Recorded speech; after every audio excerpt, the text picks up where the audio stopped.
Okay, MIPCOM, how are you doing? It's David Fox here with Fox Populi yet again for Wonder Media and Imagine in Motion here at MIPCOM in Cannes. And I have, again, a very special guest with me. If we can just zoom out for a second.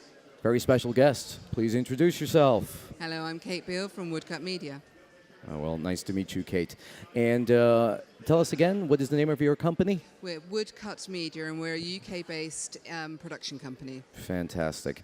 Now, basically, we just had a lovely interview with an actress in what is essentially a female-dominated cast series, and there is something quite striking about the structure of your company, of which you are the CEO. Could you tell me what that is? Well, I think inherently we are a diverse company. We didn't set out to be diverse. I think the fact that I, as founder, I am a woman, I'm stating the obvious, but we perhaps attract a different, more open approach to Yes. hiring people. And That's right. if you look at our top 4 senior managers, 50% are female, 50% are male.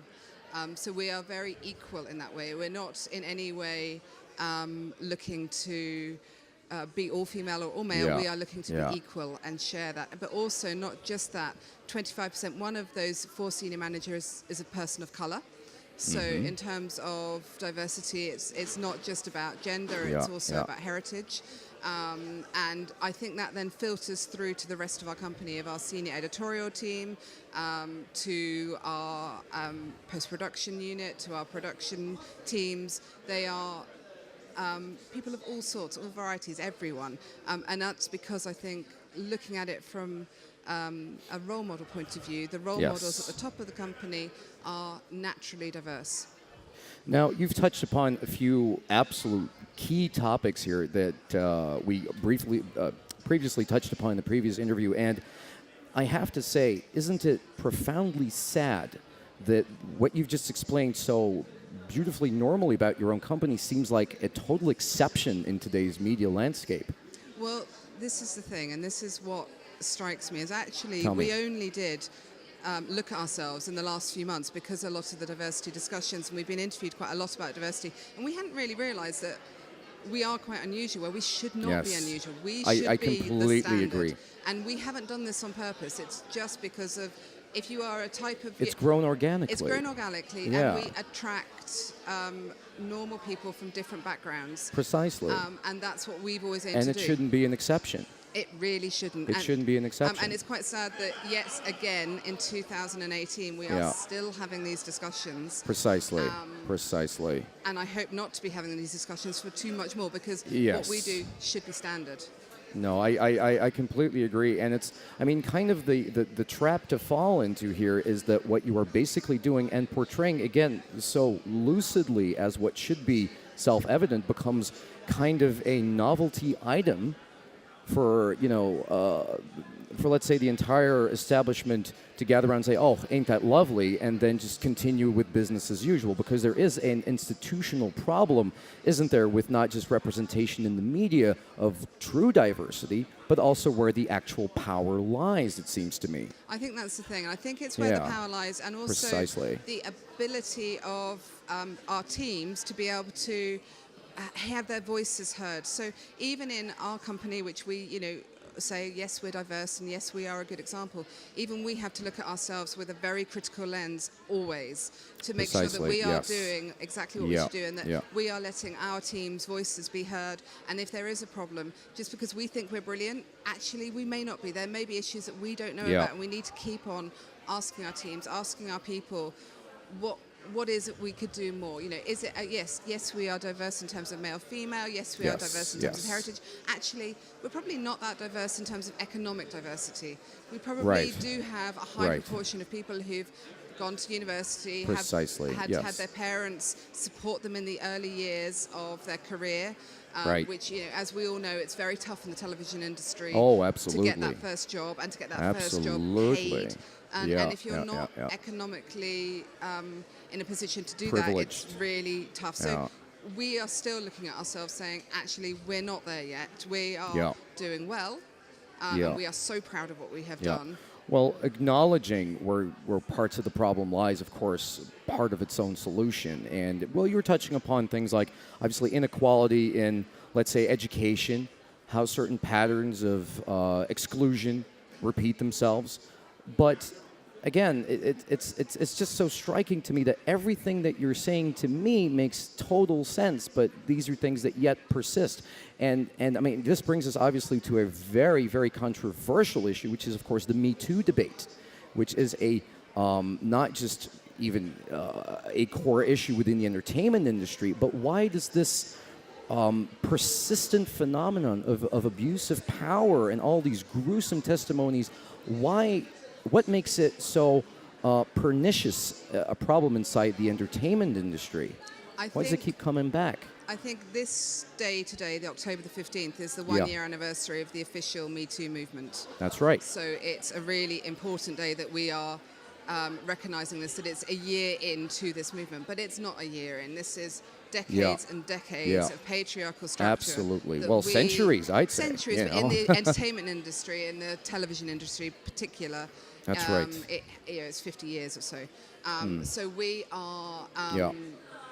we have so much further to go. We have so much further to go, but it is worth... That's right. The thing about Me Too is it's been really good for the soul that I have been able to share my Me Too story with somebody else who's been able to share their Me Too story. So you feel as if this is not... Well, first of all, it's not just me. It's Me Too. And I think that as a starter is a really good thing. But the second thing is, as leaders and as role models, and me specifically as a female role model, I need the people who I work with to be able to come and talk to me about their Me Too experience. Sorry, I've just lost my earpiece. It happens. And that is, for me, something that we really need to look at as female leaders. Absolutely. To be able to have that engaging dialogue conversation with people. Yes. To say, you can tell me. If you feel uncomfortable, tell me about it. I mean, this is the very gruesomely, but very harshly real side of the story, is that in the first place, we are reaching out to individuals and telling them that, first of all, you're being heard and you're not alone. Yeah. And I can only try and imagine how many people, not just inside this industry, but are just sitting there thinking, it was my fault, or basically because it's making them understand that if they feel uncomfortable, that is unacceptable.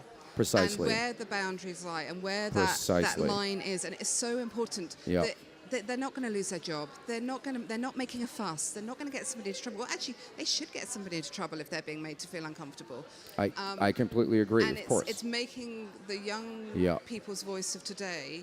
Making them loud, making them proud to say, "I need help." And understand that they can say that, and they're not going to get into trouble. Now, tell me, in terms of, obviously, you're the CEO of this company, in terms of the content that you produce, is this, I don't know, the entire discussion that we're having in terms of representing accurately diversity in society, role models, not just in fiction, but also in other programs that you might be developing, and is this part of the recipe when you create content?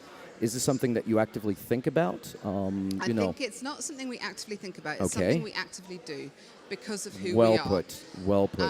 And by having a diverse nature and makeup, we know different types of people. We don't always pull people from the same pool. There we go. Yeah. A person of color may know somebody else within that community that they can reach out to and perhaps share ideas with, and don't. It's about being open, about asking questions, saying, okay, I really, really want somebody diverse in my program. Be honest enough to say that, and be honest enough to ask for help to find that person. It's quite interesting that our creative director, Darren Lawford, he actively helps people find producers or directors for other production companies. We help. His contacts book is open to other production companies just to help engage and spread great people around. Because if you make programs on tight production schedules, tight budgets, you're going to always go for the easy option, and the easy option are the people you already know. So actually, by asking for help and asking for other contacts and to share your friends with other people, essentially, we're happy to do that, and I think that's important. I think what you're really telling me there is that the key is really just broadening access and connecting, right? Is you are opening up networks, not just of power of creative, pools of creative talent, and really putting the talent where it belongs to be, where it deserves to be, you know, regardless of background or gender or ethnicity. And that still seems to be such a recurring problem. But if that's what you're doing, I think it's extremely noble, and this is something that should be evident. And this is really where where it pains me to say that it isn't. We are very close to our 10 minutes, but I honestly want to thank you very deeply, not just for the work that you're doing, but also for joining me here today for Fox Popular. And good luck with the company. Thank you very much. I appreciate that.